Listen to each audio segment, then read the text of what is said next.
আসসালামু আলাইকুম, ওয়েলকাম করছি রিয়াসাদ আজিম। ভিন্ন ধর্ম মতাদর্শের যারা শুনছেন সবার প্রতি আন্তরিক কৃতজ্ঞতা। এখন যদি সুযোগ না দেন তবে কখন?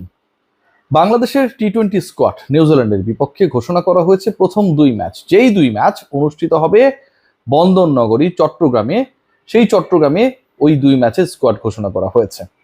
আজকে টি-20 যে দলটা দেয়া হয়েছে এবং যেই দল এই মুহূর্তে অলমোস্ট অবস্থান করছে এই চট্টগ্রামে এবং যেই দলের ক্যাপ্টেন লিটন কুমার দাস, সেখানটায় বিশ্বকাপ না খেলা, টি-20 ফরম্যাটের বিশ্বকাপ না খেলা বাংলাদেশ দলে 15 সদস্যের দলে বড় চমক রয়েছে। সেই বড় চমকের প্রথম নাম মুস্তাফিজুর রহমান। টি-20 বাংলাদেশের গ্লোবাল অ্যাম্বাসেডর মুস্তাফিজুর রহমানের না থাকা, নাকি তাসকিন আহমেদের না থাকা, নাকি 10 ওভারের স্পেলে দ্বিতীয় ওয়ানডেতে একটা ছাড়া সব কটা বল 140 কিলোমিটারের উপরের গতিতে করা, 19টা বল ওই স্পেলেরই 10 ওভারের যে ম্যাচটা ছিল তার জন্য বরাদ্দকৃত স্পেল, 19টা বল 145-এর উপরে করা নাহিদ রানার না থাকা। নাহিদ নেই, তাসকিন নেই, মুস্তাফিজ নেই।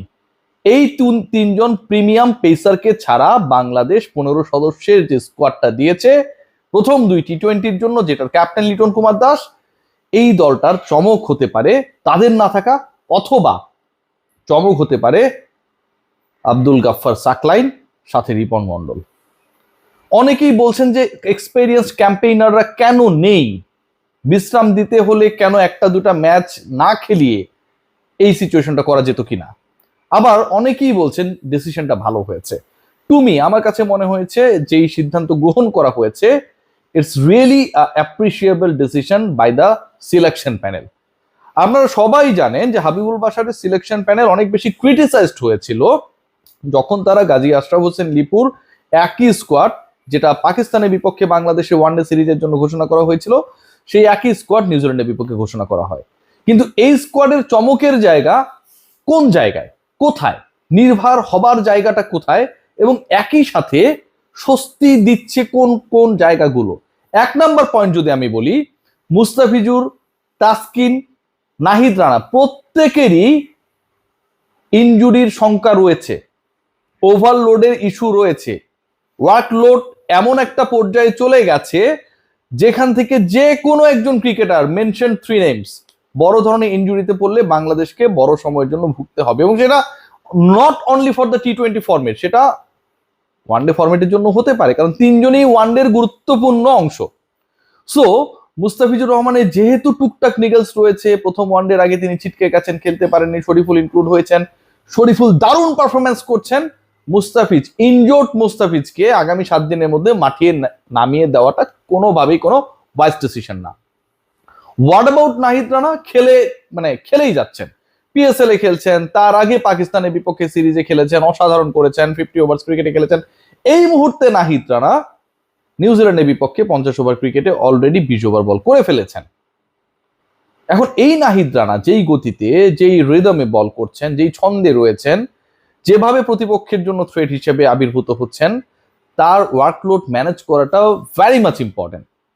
What about Taskin Ahmed? তাসকিন যে একটু হলেও স্ট্রাগল করছেন, একদম ফুরফুরে চনমনে তাসকিনকে আমরা পাচ্ছি না। তাসকিনের দলে থাকা নিয়ে কোনো ধরনের আলোচনার সুযোগ নেই, সে কেন থাকবে কেন থাকবে না, কিন্তু প্রপার তাসকিন, চনমনে তাসকিন আমার কাছে মনে হয় কিছুটা হলেও মিসিং। সো ওয়ার্কলোড ম্যানেজমেন্টের জন্য যেই 3 জনকে বিশ্রামে রাখা হয়েছে, সমালোচিত হলেও কারো কারো কাছে, আমার কাছে এই ডিসিশনটাকে খুবই ভালো মনে হয়। এটা একটা স্বস্তির জায়গা। দ্বিতীয় স্বস্তির জায়গা, you are going to play T20 series against New Zealand. এই স্কোয়াডটা কিন্তু টি-20 সিরিজের প্রথম দুটো ম্যাচের জন্য। সো টি-20 সিরিজে বাংলাদেশ দল যদি ধরেই নিলাম এক্সপেরিমেন্ট করতে গিয়ে পা হড়কালো, খারাপ করলো, সেটার কিন্তু খুব বেশি অ্যাডভার্স এফেক্ট, ইম্প্যাক্ট পড়ার চান্স কম, কারণ এই মুহূর্তে T20 ranking is not that much necessary like the ODI, যেখানটায় ওয়ার্ল্ড কাপ কোয়ালিফাই করার মতো ইস্যুগুলো সামনে চলে আসে। সো আপনার এক্সপেরিমেন্ট করার মতো যথেষ্ট ব্রিদিং স্পেস রয়েছে, এবং সেই সাহসটাই আমার কাছে মনে হয় ক্রিকেট অপারেশনসের দায়িত্বে কেউ নেই, তামিম ইকবাল সেটা নিজেই সামলাচ্ছেন এবং সিলেকশন প্যানেল সেই কাজটা করেছেন। এবার আলোচনায় আসি সেকেন্ড ফেজে। এই ডিসকাশনের সবচেয়ে আলোচিত নাম হচ্ছেন আব্দুল গাফফার সাকলাইন এবং রিপন মন্ডল। রিপন মন্ডল বাংলাদেশের ডেথ ওভার স্পেশালিস্ট। সেটা হতে পারে বয়সভিত্তিক ক্রিকেটে, সেটা হতে পারে বিপিএল এ। যেভাবে তিনি তার নার্ভ ধরে রেখে শেষ মুহূর্তের রোমাঞ্চকর অবস্থাটাকে কন্ট্রোলে রাখেন, রিপন মন্ডল আমার কাছে মনে হয় দাবি রাখেন যে বাংলাদেশ দলের হয়ে একটা কন্টিনিউয়াস সিরিজের মধ্যে থাকবেন, কন্টিনিউয়াস ম্যাচেস তিনি পাবেন। আব্দুল গাফর সাকলাইন আরেকজন পেসার যার উপর আপনি ওই ভরসা তো রাখতে পারেন। একই সাথে ব্যাটিং ডিপার্টমেন্টেও থাকে না যে fast bowling allrounder, pace bowling allrounder সাইফুদ্দিনকে আমরা পেয়েছি, কিন্তু তাকে যতটুকু আশা করেছিলাম তেমনটা পাই নাই। সম্ভাবনা রয়েছে তানজিম হাসান সাকিবের মধ্যে, সেই সম্ভাবনাটা রয়েছে আব্দুল গাফর সাকলাইনের মধ্যেও। সো একদিকে ব্যাটিংটা টুকটাক পারেন, আবার বোলিংটাও যথেষ্ট ভালো পারেন। রিপন মন্ডল তো পারেনি, সেই জায়গায় এই দুজনকে সুযোগ দেয়া মানে একদিকে আপনি ব্রেক দিচ্ছেন এবং সেই ব্রেকটা খুবই গুরুত্বপূর্ণ, অপরদিকে আপনি ফ্রেশ লেগস গুলোকে খেলানোর চেষ্টা করছেন, ফ্রেশ আর্মসকে প্রপারলি অ্যাপ্লাই করার চেষ্টা করছেন এই হট ওয়েদারের মধ্যে, যারা আসলে ডিজার্ভ করে ন্যাশনাল টিমের সুযোগ এবং একই সাথে কন্টিনিউয়াস চান্সেস। আমার কাছে মনে হয় it has been a very good decision by the selection panel to give them chances. So এখন ইন্টারেস্টিং পার্ট কোন জায়গাটা? আমার কাছে মনে হয় চ্যালেঞ্জের জায়গা তিনটা জায়গায় ইন্ডিভিজুয়াল চ্যালেঞ্জ রয়েছে। একটা হচ্ছে সাকলাইনের চ্যালেঞ্জ, আরেকটা হচ্ছে রিপন মন্ডলের চ্যালেঞ্জ। যতটুকু স্কোয়াড দেখা গেছে এবং এখানটায় পেসার হিসেবে যারা রয়েছেন সাইফুদ্দিন, রিপন মন্ডল, সাকলাইন এবং তানজিম সাকিব, তো নতুন যারা ফ্রেশ আর্ম নিয়ে যাদেরকে বাংলাদেশ খেলাতে চায় এই দুইজনের সুযোগ হবে এবং এটা নিয়ে খুব বেশি ডিবেটের সুযোগ নেই। যখন সুযোগ হবে, যখন আপনি একটা কন্টিনিউয়াস চান্সেসের মধ্য দিয়ে যাবেন, এটা আমার বিলিভ, তখন আমার কাছে মনে হয় এই দুই ক্রিকেটারের সামনে একটা বিশাল challenge to prove them again. এবং সেই প্রুফটা যদি তারা করতে পারে তাহলে বাকি যারা রয়েছেন তাদের জন্য একটা মধুর প্রতিদ্বন্দ্বিতা তৈরি হবে, which is already going on in the pace department. Second চয়েসের বা সেকেন্ড মানে চ্যালেঞ্জের জায়গা যেটা, সেটা হচ্ছে ক্যাপ্টেনের চ্যালেঞ্জ। এই আলোচনাটা কেউ করছে না। লিটন কুমার দাসও তো এই স্কোয়াড ঘোষণার সাথে বা সিলেকশনের সাথে কোনো না কোনোভাবে ইনক্লুডেড ছিলেন, he is the captain. So আমার কাছে মনে হয় লিটন কুমার দাস একটা চ্যালেঞ্জ নিয়েছেন এবং সেটাও ক্ল্যাপ পাওয়ার যোগ্য। কেন? কারণ প্রত্যেকটা ক্যাপ্টেন চান কি, প্রত্যেকটা ক্যাপ্টেন বেস্ট ক্রিকেটারদের চান বিভিন্ন ডিপার্টমেন্টে, সেটা ব্যাটিং এ হতে পারে, বোলিং এ হতে পারে, যে কোনো ডিপার্টমেন্টে হতে পারে, যাদেরকে তিনি খেলাবেন এবং যাদের মাধ্যমে দল রেজাল্ট করবে। লিটন কুমার দাসের এই দলে বাংলাদেশের পেস ডিপার্টমেন্টের পুরো স্ট্রেংথ অ্যাবসেন্ট। লিটন কুমার দাস আস্থা রেখেছেন এমন কয়েকজনের উপরে যারা একেবারেই নতুন, যাদের ইন্টারন্যাশনাল এক্সপেরিয়েন্স নেই বললেই চলে।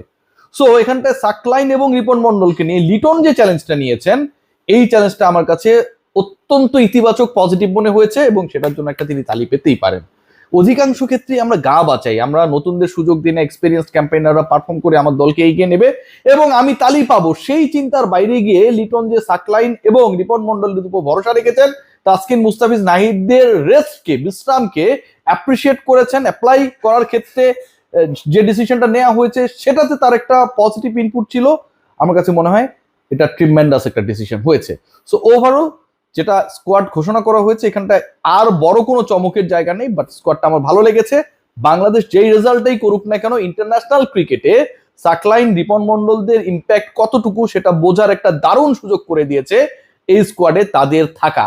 এবং একই সাথে মুস্তাফিজ, তাসকিন, নাহিদ এই তিনজন একসাথে না থাকলে কি হতে পারে সেটাও দেখার একটা দারুণ সুযোগ। Let's see what happen, but the squad I think is tremendous.